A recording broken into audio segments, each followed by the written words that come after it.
Super. Nous sommes donc à l'avant-dernière étape pour devenir un goal achiever. Tu sais quoi? Devenir un goal achiever, ça veut dire que tu vas développer cette habitude d'être une personne qui atteint ses objectifs. Et là, à cette 11e étape, lorsque tu as fini ou lorsque tu as commencé à agir, il y a une pratique que tu dois avoir régulièrement, c'est celle de la révision et de l'ajustement. Donc, les actions que tu poses chaque jour doivent faire l'objet de révision et d'ajustement. Oui, on ne parvient pas à jouer la guitare correctement sans prendre le soin de l'ajuster. Aujourd'hui, souvent quand je fais mes directs sur Facebook, on entend la guitare. On entend la guitare quand je fais mes directs sur Facebook et la plupart des gens aiment ça. Mais il faut reconnaître que cela ne peut pas se faire quand on ne prend pas le temps d'ajuster les cordes de la guitare. Et comment savoir si une guitare est accordée ou elle n'est pas accordée? Il faut commencer par la jouer. C'est pareil pour l'action. Il faut commencer par agir pour se rendre compte que le plan qu'on a échafaudé n'est pas comme il se doit.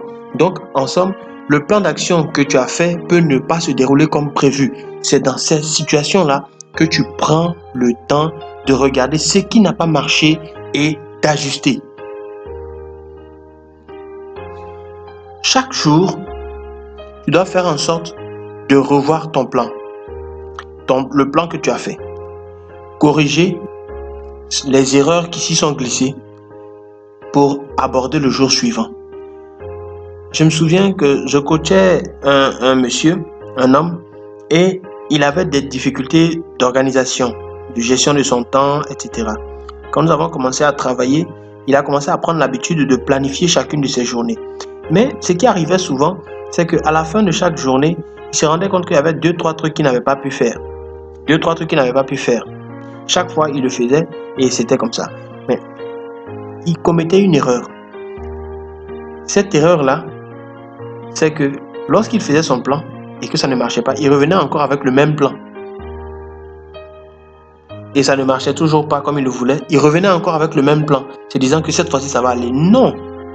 Lorsque nous sommes arrivés à un certain point de son accompagnement, nous avons mis le doigt dessus pour lui dire non, il faut s'arrêter un moment, revoir le plan, enlever ce qui est de trop, ajuster en fonction de notre disponibilité, en fonction de la façon dont nos journées habituelles se passent, adapter donc ce plan-là. Et quand il l'a fait, il a commencé à avoir le succès qu'il attendait par rapport à la gestion de son temps, bien sûr. C'est pareil pour toi. Tu ne vas pas toujours répéter le même plan. Donc, le programme que tu vas faire par rapport à l'atteinte de ton objectif précis, ce plan-là doit faire l'objet d'une révision quotidienne. C'est chaque jour qu'il faut voir ce qui a marché, ce qui est la bonne pratique à maintenir dans le plan et les pratiques moins fructueuses que tu dois extirper du plan. Est-ce qu'on est d'accord là-dessus? Si on est d'accord sur la révision et l'ajustement, tu vas donc passer à la dernière étape pour devenir un goal achiever. Je suis en train de te donner toutes les clés pour que tu puisses enfin transformer tes rêves en réalité. À tout de suite.